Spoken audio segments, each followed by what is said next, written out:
Hi. I have a young lady at my house right now, and she says her name is Jamie Kloss. Okay, have you seen her photo, ma'am? Yes, it is her. I 100% think it is her. As a 13-year-old girl continues to recover, we are learning more about what she went through and how she escaped an abduction. And state leaders face a lawsuit over whether alcohol should be sold at wedding barn venues. This is News 3 This Morning. Good morning and welcome to News 3 This Morning. It's 6 o'clock now on this Tuesday, January 15th. We are keeping an eye on the roads this morning for that freezing drizzle that we might be seeing in the forecast. There's one school that's on a 2-hour delay, Richland Center, out in the western portion of the state. The whole district actually on a 2-hour delay this morning. Sure. I want to make sure all the parents and all know that that's you need going to know on. that. Yes, most definitely. Yeah, you need to make plans for this morning, another couple of hours. But there is the potential for some patchy freezing drizzle. It's very tough to pick any of that up on the radar map because it is so light. The winter weather advisory continues, though, for Richland County, Crawford, and Grant counties until 9 o'clock this morning. The National Weather Service in Milwaukee canceled the rest of the advisories early, saying that it just wasn't as widespread to keep that advisory going. But there still is the chance for some patchy freezing drizzle in the forecast through the day today. Weather Track is showing you that we're socked in with clouds this morning. Not going to see any sunshine today, but we do have sun in the forecast for tomorrow, so just 24 hours from now. Our temperatures will climb from the mid to upper 20s this morning back into the low 30s this afternoon. Southwest winds are expected. Here's a look at your first alert traffic maps this morning. Again, keep in mind that road conditions may change quickly, especially if the roads are untreated. We're seeing some brake lights showing up on Stoughton Road this morning as things start to get a little busier heading into the 6 o'clock hour. No accidents to report right now, which is great news, but may want to plan just a little extra time to get to your destination today. We're just getting word that Fenimore schools are also on a 2-hour delay. They're west as well. Yep. Yeah. We'll keep an eye on any other school districts who might follow suit. Thank you, Hattie. You're welcome. New this morning, several state leaders will face a lawsuit over how liquor licenses, that is, apply to wedding barns here in Wisconsin. This was a story that really got a lot of people's attention. The Wisconsin Institute for Law and Liberty is suing Governor Tony Evers, Attorney General Josh Kaul, and the Department of Revenue Secretary Peter Barca to gauge where they stand on this issue. You may remember former Attorney General Brad Schimmel issued an opinion late last year categorizing those popular venues as public places and not private facilities. That means the owners would have to acquire a license to have alcohol on the property and work through select distributors for large-scale functions like wedding receptions. Now, some owners say that would put them out of business. The suit argues that Schimmel's opinion goes against years of state policy, saying those barns are private businesses hosting private functions. The attorneys are hoping to get some clarity on how the new administration will interpret and enforce the law. The man accused of kidnapping Jamie Kloss after killing her parents will remain in the Barron County Jail on a $5 million bond this morning. 21-year-old Jake Patterson made his first court appearance via video conference yesterday. He faces homicide, kidnapping, and armed burglary charges. And if he's convicted, he could serve 2 life sentences plus another 55 years. After court, the Barron County DA's office held a news conference saying getting justice for the Kloss family is their first priority. Because we are seeking justice. We have 2 parents of a 13-year-old who are deceased. We have a 13-year-old who was abducted for 88 days against her will forcibly. It doesn't get any more serious than that. And I assure you that these prosecutors here, all of us, want justice for both James and Denise and for Jamie. Patterson is expected back in court on February 6th. Well, there could be even more charges filed in Douglas County Court, where both Patterson and Kloss were found last Thursday evening. Court documents are shedding some light as to why Jamie might have been the one targeted. The criminal complaint details a heavily planned attack and abduction that started with Patterson seeing Jamie get onto a bus and deciding she was the one he would take. He reportedly told police he went to the Kloss home twice before he actually followed through with his plan on October 15th. Patterson also reportedly admitted to shooting James Kloss as he broke into the home before finding Denise Kloss hiding with Jamie in the bathroom and fatally shooting her. He told authorities he didn't want to leave behind any witnesses. We are also learning more about Jamie's escape. The complaint says Patterson would force Jamie to hide beneath his bed for up to 12 hours at a time. She said he would barricade her under the bed using totes and bins that were blocked with weights. On the day she escaped, she managed to break through that barricade after he said he'd be gone for a couple of hours. Now, new this morning, missing child agencies are celebrating Jamie's story as a way to push forward with positivity. Our Josh Spreiter talked to the National Center for Missing and Exploited Children. He joins us with their reaction. Good morning, Josh. Good morning to you. Officials there tell me when they heard the news to tears. It was the news they desperately needed to hear. According to the FBI in 2018, there were more than 424,000 entries for missing children nationwide. More than 92% were endangered runaways, 4% were family abductions, 1% were lost or injured children, and only 1% were non-family abductions like the Jamie Kloss case. I caught up over FaceTime with the Vice President of the Missing Children Division at the National Center for Missing and Exploited Children. Robert Lowry tells me it doesn't matter the nature of the case because each case is just as important to them.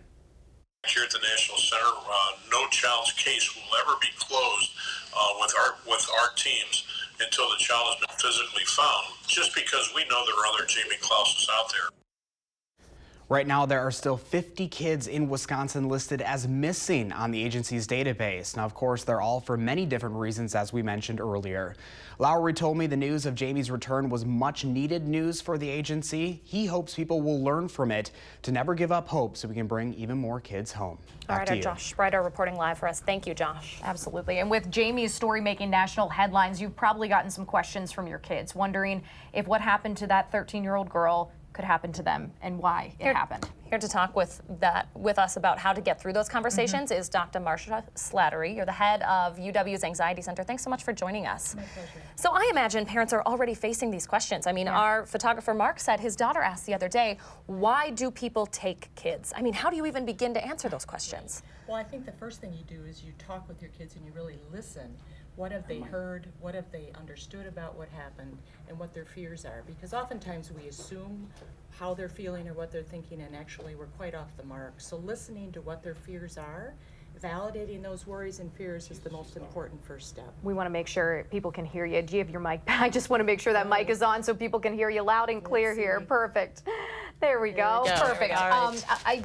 This is such important information. And you know, there were a lot of parents really kind of thinking through this and processing this as well. How do we deal with our own feelings about this first? Sure. And then get through to our kids second? Because that's an important step, right? Yeah, it's a really good point. So as much as what we talk to our kids about, it's important of how we talk about it with our kids. So maintaining a sense of calmness, really acknowledging the risk about these things that happen, these tragedies unfortunately happen, but also give these kids perspective, much like the tragedies of a school shooting, for example.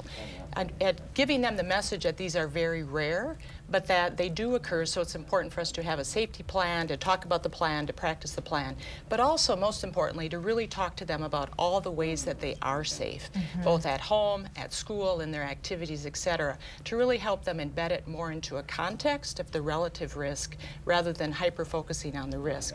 But all the time, you make a very good point about also checking in with ourselves about how we're conveying that message, just as important. And how we're processing it. Right. Exactly. Exactly. There were a lot of positive aspects to the end of this story, the people helping people on the sides of this story. Yes. Do you want to highlight some of those things? I think it's a really good point. Again, drawing upon the strengths, drawing upon the positivity of these sorts of experiences that happen, how we join together, how we keep each other safe is a really important piece. Along that line, too, of kind of having the discussions, also monitoring how much the kids actually have exposure to the media about this. So if they're seeing over and over and over that this is happening on the TV and what their parents are discussing, it's going to seem like it's something that's very real and very likely to happen. So again, moderating the amount of media exposure is important, especially for younger children, but also having the discussion again more openly about what the risk is, attending to the risk, but putting it into the broader context of safety is really what's important. And we have information, actual hard facts and data, if you want to share those with your kids, up on channel3000.com about how rare these situations are. So that's really important to get through. Exactly. Dr. Slattery, always great to have you on. Thanks for waking up. My pleasure. Thanks for joining us. All right, 6:09 your time now. There are some really scary statistics out this morning about just how deadly opioids are in this country. And we've passed a significant milestone, one that shows just how difficult it will be to ward off the epidemic. We'll share more on that after the break. And you are going to want to take it slow out on the roads this morning. A handful of counties west of Dane County are under a winter weather advisory this morning. 3 school districts are now reporting that they are on delay. They're going to be opening late because of the freezing rain. Hattie's full forecast is coming up on News 3 this morning.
Good morning from the patio, where we have a very light drizzle occurring here on the west side of town. Can hardly see it, but we definitely have a few droplets falling from the sky, and with temperatures below freezing, that could create some slippery surfaces on roads and sidewalks that are not treated.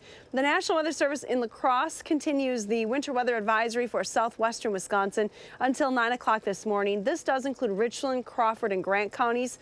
National Weather Service in Milwaukee canceled the winter weather advisory early. While there is the threat for freezing drizzle, it's not expected to be a widespread threat across the area. But it is a chance today. Keep that in mind. Any precipitation that's occurring right now is really too light and in the far low levels of the atmosphere, so we're not seeing it on the radar map at this hour. We are looking ahead, though, to the end of the week. After we get the risk for freezing drizzle out of the way today, our focus will then turn towards a storm system that could impact the area late Friday into Saturday. Here's the GFS forecast model starting Friday morning. Just cloudy skies and a north wind in the area. Watch what happens late Friday night. Some snow starts to spread in from the west, and then it winds down on Saturday. Now, once again, the heaviest bands of snow are expected to stay south of the state line, but unlike last weekend, we may see some of those snowflakes move into southern Wisconsin, so there is the potential for a little bit of accumulation. The GFS forecast model is forecasting a couple of inches of snow accumulation for the southern part of the state. The European forecast model, very similar on those amounts for southern Wisconsin, so confidence is starting to increase that we may actually see some snow here this weekend. Now let's take a look at our current conditions. Definitely not seeing any snow today, just that drizzle. Temperatures are still forecast to be above the normal high of 26. We're expected to climb into the low 30s. Now our temperatures right now are actually above the normal high. With clouds in place overnight, temperatures did not drop back that much. We're still in the mid to upper 20s in all locations. Winds are light from the southwest, so where there is a wind chill, it feels like it's around 20 degrees this morning. Here's a look at your future track forecast model. Again, drizzle is in the forecast today, or even some freezing drizzle. A lot of clouds as well. We're going to stick with mostly cloudy skies as high temperatures climb into the low 30s. Now, with the front moving through late tonight, I do expect some clearing to take place, which sets us up for some sunshine tomorrow. It's been about a week since we've seen any significant sunshine around here, so a welcome change to the forecast tomorrow with a high of 30 degrees. Then looking ahead, there's that chance for snow late Friday into Saturday. Keep that in mind if you're traveling. Behind that system, it will definitely turn colder around here. We could drop into the single digits overnight for the first time in about 11 months. Now, let's check those first alert traffic maps this morning, see if there are any issues due to this drizzle this morning. Good morning, Josh. Yeah, there could be some slick areas on the roadways when you head out the door. Just make sure you drive with some caution. But so far, looking good on the Beltline. No major delays showing up yet in either direction at this point. The roads here in Dane County not looking too bad right now. Just a few of the usual brake lights on northbound Verona Road approaching the Beltline. Downtown roads are moving well near the Capitol and on campus. Volume not a factor at this point. Other routes heading into Madison, they're cruising along at the posted speeds with no crashes or delays. Your first alert traffic, I'm Josh Tim. Thank you, Josh, and thank you, Hattie. 6:16 right now. An issue that could affect your family's medical care will be the main topic of conversation at the state capitol today. A group of lawmakers will talk about coverage for people with pre-existing conditions. It's something Governor Tony Evers addressed on his very first day in office. Now, Governor Evers signed executive orders that in part instructed state agencies to implement plans to ensure those patients get health insurance. Now, the orders also called for an expansion of Medicaid here in Wisconsin. The public hearing on the issue of pre-existing conditions will start at 1 this afternoon. For the first time ever, it is more likely for someone to die from an accidental opioid overdose than it is for them to die in a car crash. That statistic comes from the National Safety Council's latest report on preventable death rates. As of 2017, there is a 1 in 96 chance of dying by overdose here in the U.S. and a 1 in 103 chance of dying as a result of a car crash. The Department of Health Services here in Wisconsin reports 916 people died from opioid overdoses in 2017 alone. The Red Cross says it needs blood and platelet donations to make up for a shortage and make sure that shortage doesn't continue through the winter. The nonprofit reports it collected 27,000 fewer donations over the holidays than what's needed to maintain a sufficient blood supply. That means the Red Cross has less than a 3-day supply of most blood types on hand. Eligible donors are encouraged to make an appointment to donate. There will also be blood drives throughout the area over the next couple of weeks. We have the times and locations of those posted on channel3000.com. 6:18 right now. We do have a handful of school districts on delay this morning, including Richland, Boscobel, Lancaster, Fenimore, and more. We have more on that coming up, but that's not for snow. Chris will tell us why the snowflakes have missed us and why that might change. No alert days to let you know about this morning, but you still might want to take it easy out there on the roads because those schools are closed for freezing drizzle. Plus, highs hovering around freezing. That means bad news for drivers. We have an update on the forecast when News 3 This Morning continues.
Good morning. I'm meteorologist Hattie McLean. Some light freezing drizzle in parts of southwestern Wisconsin overnight is leading to some slippery spots on the roads this morning.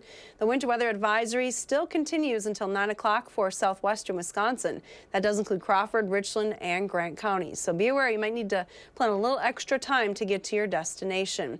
There still is the risk for some patchy freezing drizzle through the day today. Nothing showing up on the radar map right now, but we are seeing some very light drizzle here at the station.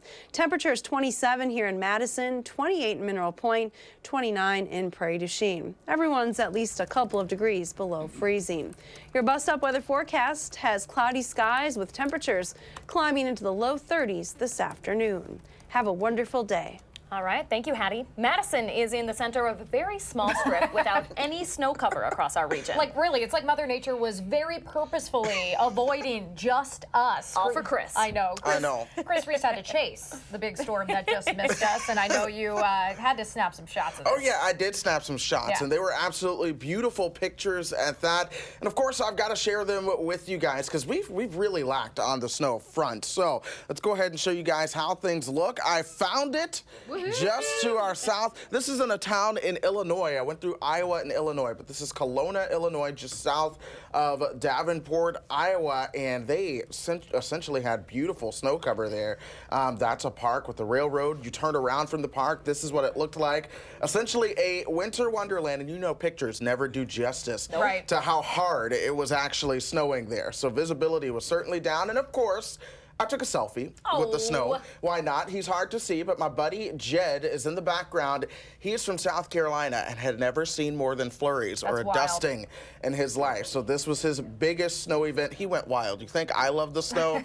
Dude, he was insane. And so here's the snow depth. There's that thin strip from Madison to Milwaukee over towards Rochester, without any snow across the upper Midwest. You go south, and even they are covered with the snow. Here's the deal. We've only seen 9.7 inches of snow so far this winter. We usually average 23.5, but some colder air will be making its way into our pattern. And when you have these essentially attacks of cold air. That's what I like to call it. It's not necessarily an attack. But when you have the cold air really dive into the eastern half of the country like that, and then retreat followed up with another shot of colder air coming into the picture, you build up the potential to see accumulating snows across the region, and nonetheless, we'll keep our fingers crossed for those snow lovers and see what we can get around here. Absolutely. We'll keep our fingers crossed for you, too. Well, thank you. I appreciate it. No problem. Thank you. Anytime. All right, 6:24 your time now. We are keeping an eye on all the schools on a 2-hour delay this morning, thanks to the freezing drizzle out there. We've got a list of those schools up to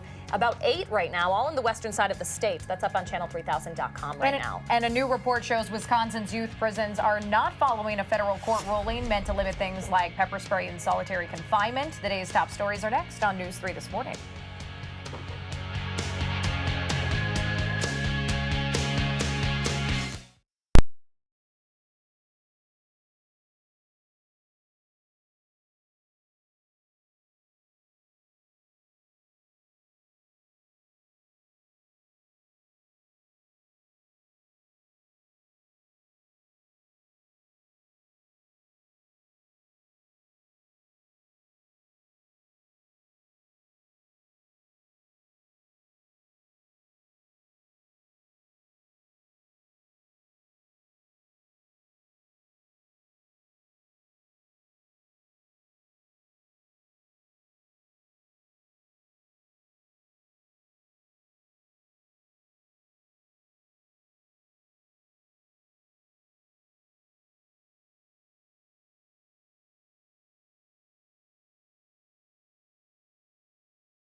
We are learning more about the man who made sure there were no witnesses to the kidnapping of Jamie Kloss. We'll hear from a former classmate of Jake Patterson's for the first time. And Jamie's case is helping other families stay optimistic about their missing loved ones. This is News 3 This Morning. Good morning and welcome back to the final half hour of News 3 This Morning. Now 6:28 on this Tuesday, January 15th. A lot of news to get to, including the kind of spotty freezing rain we're seeing out there. We have about 9 school districts on delay this morning. Yeah, Hattie's out on her patio this morning. Hads, are you feeling any of that freezing drizzle yet? Right now, we have had a little bit of drizzle here in the patio. Things seem to be pretty quiet right now. Anything that we have had here in Madison has been really light, but west of Dane County, there was some freezing drizzle overnight, and any untreated surfaces are pretty slippery this morning. The National Weather Service in La Crosse is keeping that winter weather advisory in effect until 9 o'clock due to that icing that occurred overnight. We are seeing some school districts start to go on a delay with that icing as well. Now this morning, we're not really seeing much on the radar map. Definitely a lot of clouds in the area. Any drizzle that is occurring is very light at this hour, but there is that threat through the day today with these low-level clouds in the area. Our forecast has temperatures climbing from the upper 20s this morning, only a few degrees today, to highs in the low 30s this afternoon. Still technically above normal, though, for this time of the year. Now let's take a look at those first alert traffic maps. The Madison area did treat some of the roads, so we're not seeing any major issues right now. Volume is starting to increase right around the Beltline and Stoughton Road, so we're seeing some brake lights there. No accidents to report this morning, which is great news. But again, especially west of Dane County, you might want to take it a little slow this morning, add some extra time to your commute. There may be some slippery stretches. Thank you so much, Hattie. Appreciate that warning. The man accused of kidnapping Jamie Kloss and killing her parents will be back in court next month. Until then, Jake Patterson's being held in the Barron County Jail on a $5 million bail. The 21-year-old suspect made his first court appearance via video conference yesterday. If he is convicted of the kidnapping, burglary, and homicide charges he faces, he could spend multiple life sentences in prison. We have the full criminal complaint posted on channel3000.com, which does include some disturbing details about how Patterson allegedly planned and executed the abduction. We are learning more about Patterson from the people who grew up with him. Coming up on CBS This Morning, Jamie Yukis talks with one of Patterson's former classmates, and the moment she found out he was the suspect. Didn't believe it. Not right away, no. Not at all? No. Why? I haven't heard from him since I graduated. That's how, we didn't talk much, but it's just, I don't know. Somebody I grew up with and seen every single day. He never came off violent or anything like that, so it was crazy to me. The leading missing children agency in this country is reacting this morning with relief and hope for others as Jamie Kloss is found safe and sound. They tell our Josh Brighter there is something we can all learn from this story. He joins us now with those details. Good morning, Josh. Yeah, they say this is really their renewed call for hope. When Jamie Kloss was found, the people at the National Center for Missing and Exploited Children were in tears of joy. I'm told agency officials were all crying, high-fiving, and falling on the floor with excitement. I caught up with the vice president of the Missing Children Division, Robert Lowry, over FaceTime. He tells me they've been using Jamie's story to share with others all across the nation that hope is alive. Lowry says the agency puts out countless images of these missing children every day and age progress them as they get older. That leaves us all with a big job at home. So what we ask is that the public pay very close attention to those images and share with law enforcement what information you have, because making the public the eyes and ears of law enforcement has brought home countless numbers of children, and the public does play a very, very big important role there. Now, the numbers are staggering. According to the FBI in 2018, there were more than 424,000 entries for missing children. But with an incredible story like Jamie's, hopefully it leaves people staying positive. Right now, there are still 50 kids listed as missing in Wisconsin through the NCMEC database. Lowry says Jamie's story has renewed hope for those awaiting any information on their loved ones. And I feel like it's kind of renewed hope for everyone. Even as journalists, I feel like we are bombarded with negative news all the time. To hear just a little glimmer of hope, it puts a smile on your face. It really does. You know, Jamie became really everyone's daughter, and so we all celebrated it when she was found.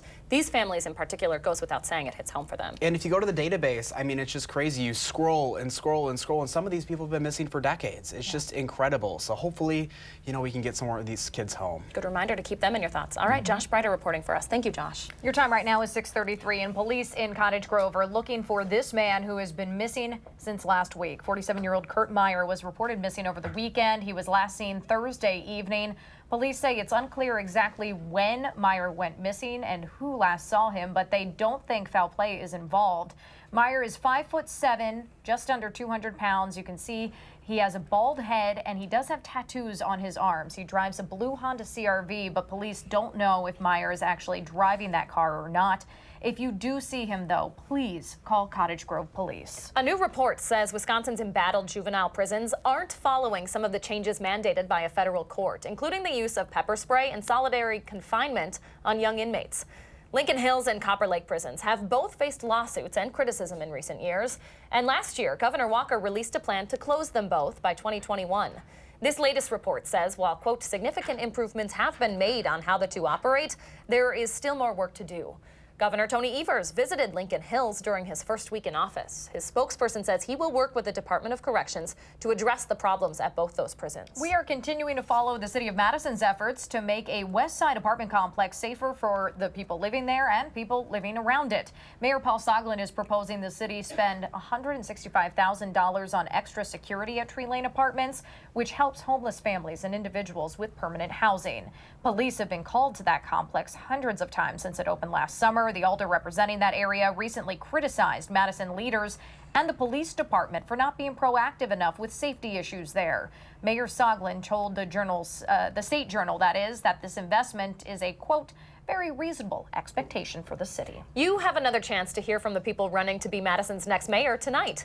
Current Mayor Paul Soglin, Maurice Cheeks, Sadia Rhodes-Conway, Raj Shukla, Toriana Petaway, and Nick Hart are all scheduled to take part. They'll be asked about issues like transportation, housing, safety, and criminal justice in their second forum in as many weeks. That forum is scheduled to run from 6 until 8:30 at the Madison Public Library downtown. Tickets for the main forum room are already sold out, but free overflow seating will be available. The forum's also going to be streamed on the Madison City Channel, both online and on cable. At the state capitol, Democrats will hold a press conference this morning to talk priorities for the legislative session, and one of them is a new plan for the economic board Governor Evers once campaigned on getting rid of. He's creating a new committee within the Wisconsin Economic Development Corporation to focus on innovation and entrepreneurship. The goal is to support things like startup accelerators, seed capital funds, and tech development grants. This announcement comes after the Republican-controlled legislature changed the law during a lame duck session, limiting Evers' control over WISC until September. Here in Madison, the city is moving forward with hiring an architect and an engineering crew for the new public market. Just last month, Mayor Paul Soglin announced the site of that market will be moved from the corner of 1st Street and East Washington Avenue, just a few blocks away, to 1st and East Johnson. That will take over the old Fleet Services building there to help cut costs for that project. Construction on the $13 million permanent market should start next year. Tonight, the Market Development Committee will talk about hiring a design firm and transferring about $250,000 from the Public Market Foundation to finalize leases for that new location. All right, 6:36 right now. We do have a list of school districts on delay this morning, scrolling there at the bottom of your screen. We have 9 all out in the western part of the state that are opening, a couple hours late this morning. And we are only a few days away from the start of Winter Restaurant Week. We're going to kick off our preview series with Jardin and take a look at their menu when News 3 This Morning continues.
All right, we always ask you to share your morning with us, and it's the time of morning where we share those. Joe posted this one from Barneveld. Ooh. It's over on our Facebook page. Just a gorgeous picture of when we actually had snow on the ground. Yeah, I wish that was the case today. Thanks so much for sharing, Joe. What does your morning look like? Take a picture, post it on our Facebook page or on Twitter, and use the hashtag MyNews3Morning.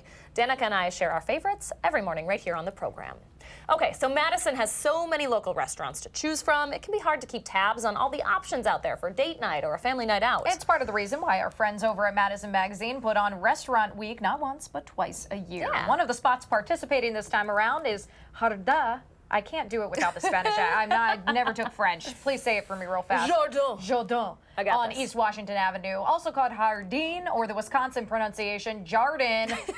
Apparently that's all accepted. It's a seasonally driven farm-to-table restaurant tucked away at the Rabina Courtyard. It grew in popularity in part due to Restaurant Week a couple winters ago. Now this year there is a new menu, compliments of a new executive chef. It's a little bit more elevated dining, but it's nothing too fancy, extremely approachable. We've got sandwiches, salads for everybody. There's nobody that'll walk in and be intimidated by the menu that doesn't want to be. All right, commence the drooling. This right here is a grass-fed beef strip loin with marrow fries topped with a red wine jus. Now the owners say they are excited about the new entertainment district nearby as well. The Sylvie's right close by, the new parking garage and hotel, as well as other restaurants and breweries popping up in that area. Just as fun as eating that steak might be trying to say that name. There you Jardin. go. Give me one more try. One more try, Danica. I'll let you do it. Okay, if you'd like to check out Jardin's Restaurant Week menu, we have all that information up on channel3000.com. Just click on the Madison Magazine tab. Restaurant Week starts this Sunday. So we might have dodged the big snowstorm, but slick roads are proving to be problematic this morning. We have about 9 school districts on delay this morning as chances for light freezing rain continue throughout the day. Hattie's full forecast is up next. But first, if you have a little kiddo turning 3 soon, please let us know so we can show their picture on TV. Thanks for watching News 3 This Morning.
All right, a shaving company's advertisement is trending on Twitter this morning, specifically for how it is responding to the Me Too movement. Yeah, Gillette's new commercial is generating some Super Bowl buzz and getting some mixed reactions along the way. A little praise mixed with some boycott threats. Bullying. The Me Too movement against sexual Toxic harassment. masculinity. Is this the best a man can get? Officials say they wanted to spark debate to inspire change. Parent company Procter & Gamble hasn't confirmed if this commercial will air during the Super Bowl. You have to assume so, right? That's what the Super Bowl commercials are about, is creating buzz and starting conversations, so it should be interesting. If that's their goal, they've got people talking a month early. Yeah, no kidding. All right, let's turn it over to Hattie now, who's got people talking because of the freezing rain that's kind of sprinkled throughout the area, right, Hads? Yeah, we did have some freezing drizzle overnight, and that's creating some slippery roads, especially those that were not treated west of Dane County and southwestern Wisconsin. The winter weather advisory continues until 9 o'clock for Richland, Crawford, and Grant counties. It was canceled early for the rest of the area. Now, the freezing drizzle is not very widespread this morning, but it is still possible even into the afternoon. Nothing showing up on the radar map, and I wouldn't expect any. Even if there is drizzle occurring, it's just too light to be detected by the radar, so things are pretty quiet. We do have a lot of clouds in the area today, so once again another cloudy day for the area. Temperatures will top in the low 30s. Looking ahead though towards the end of the week, the GFS future track model starting today, we have those clouds and southwesterly winds. Again, a little drizzle possible, but nothing that's going to accumulate. The big news for tomorrow, though, is that we have sunshine in the forecast. Finally, for one day, we get to see some sunshine across southern Wisconsin before the clouds lift back in from the south. Now, there is a chance for flurries in the forecast on Thursday, but we're focusing on the end of the week, Friday into Saturday, with some snow spreading in from the west. Now, again, this storm is going to take a similar track to last weekend's storm, keeping the heaviest snow to the south. But unlike last weekend, we may see some of those snowflakes cross the state line and move into southern Wisconsin. Things wind down then on Saturday. The GFS snow potential map is indicating that there's a couple of inches of snow possible. The accumulation, again, diminishing quite rapidly as you head to the north. Heaviest amounts of snow to the south. But we'll keep our eye on this system, as there will likely be some changes in the forecast over the next couple of days as it gets closer. Now, what we can be certain, though, is that it's going to cool down behind it. Take a look at the forecast temperature starting Saturday at 6 p.m. in the teens. Looks like we're going to drop into the single digits, though, by Sunday morning. So our stretch with no single-degree temperatures is likely going to come to an end this weekend. Take a look at our current conditions this morning. Thank goodness we're much warmer than that. 27 is our current temperature right now. Winds are calm, so no wind chill to report here in Madison. Temperatures are in the upper 20s and mid-20s all across southern Wisconsin. We'll climb a few degrees today to highs right around 33 in Fort Atkinson as well as Watertown. Beaver Dam as well to the north, topping at 33 degrees. Mostly cloudy skies to the west. We're looking at a high of 32 degrees in Fenimore this morning, 35 in Muscoda. And to the north, temperatures still in the 30s there. Baraboo tops at 32. Mauston will hit a high of 33 degrees. Here in Madison, our forecast high is 33 as well today. A lot of clouds in the area as well as that patchy freezing drizzle, so keep that in mind as you hit the roads this morning. Otherwise, our forecast calls for temps to cool down as we head into the upcoming weekend with that chance for snow coming late Friday into Saturday. Here's our pet walk forecast. Oh, this was taken on a much nicer day. Yes. Pickle in Brooklyn.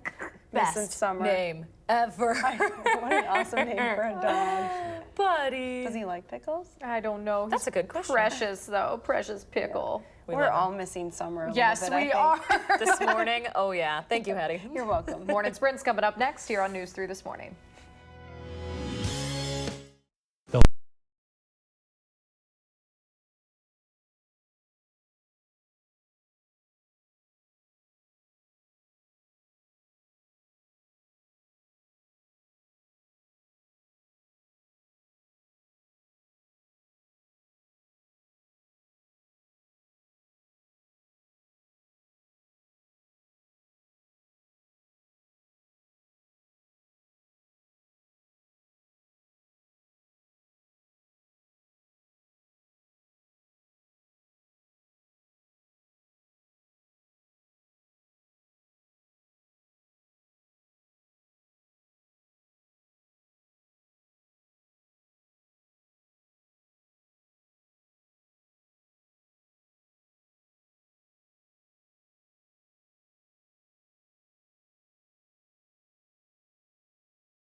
6:52, time for the morning sprint. We do have 9 school districts on delay this morning due to some light freezing rain falling kind of intermittently this morning. And Josh Spreiter is talking about how Jamie Kloss's story is renewing hope at a missing child agency.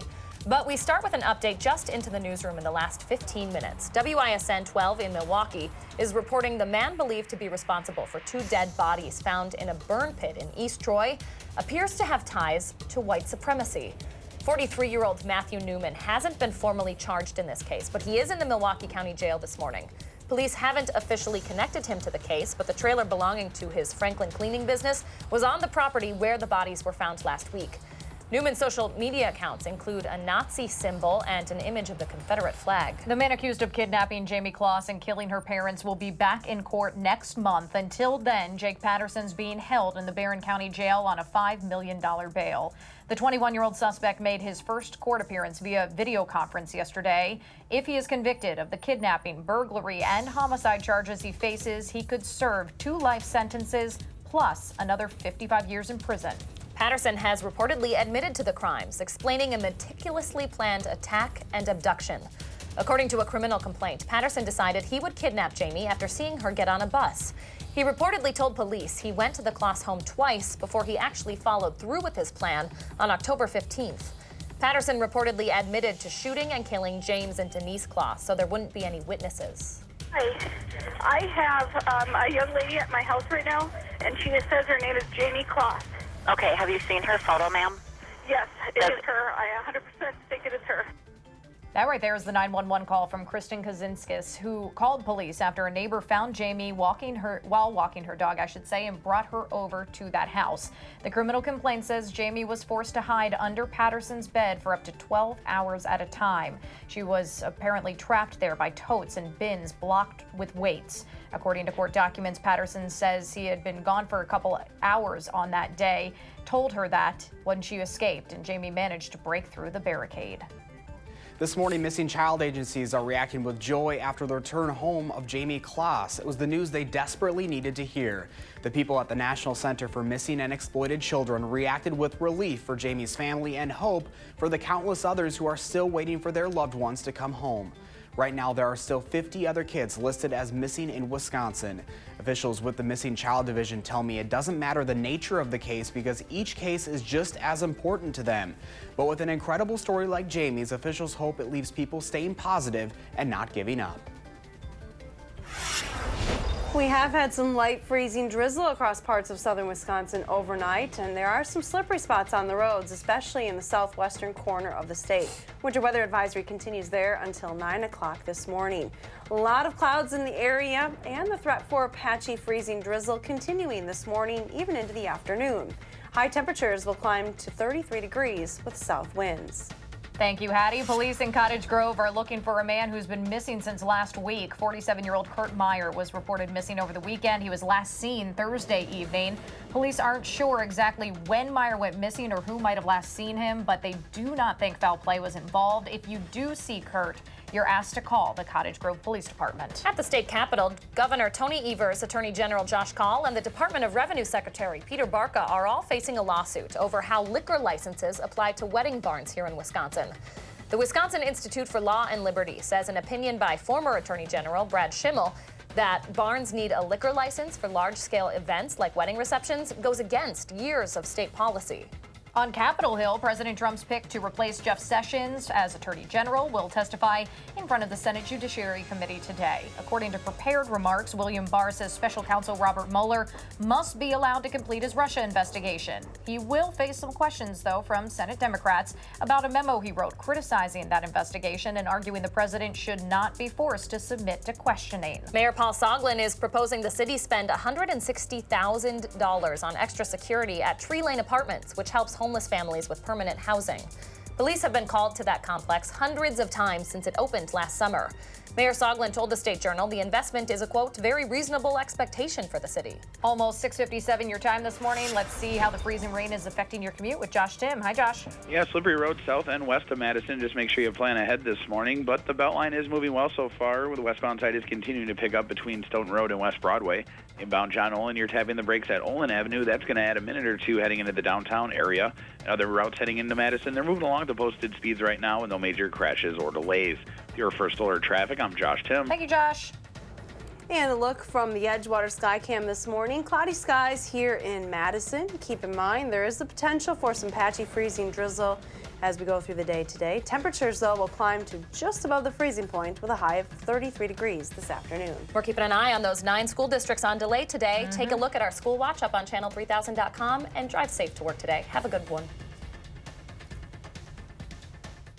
Making plans that are weather dependent? Get an accurate 12-hour, even a 10-day forecast. Download the Channel 3000 First Alert Weather app and start planning.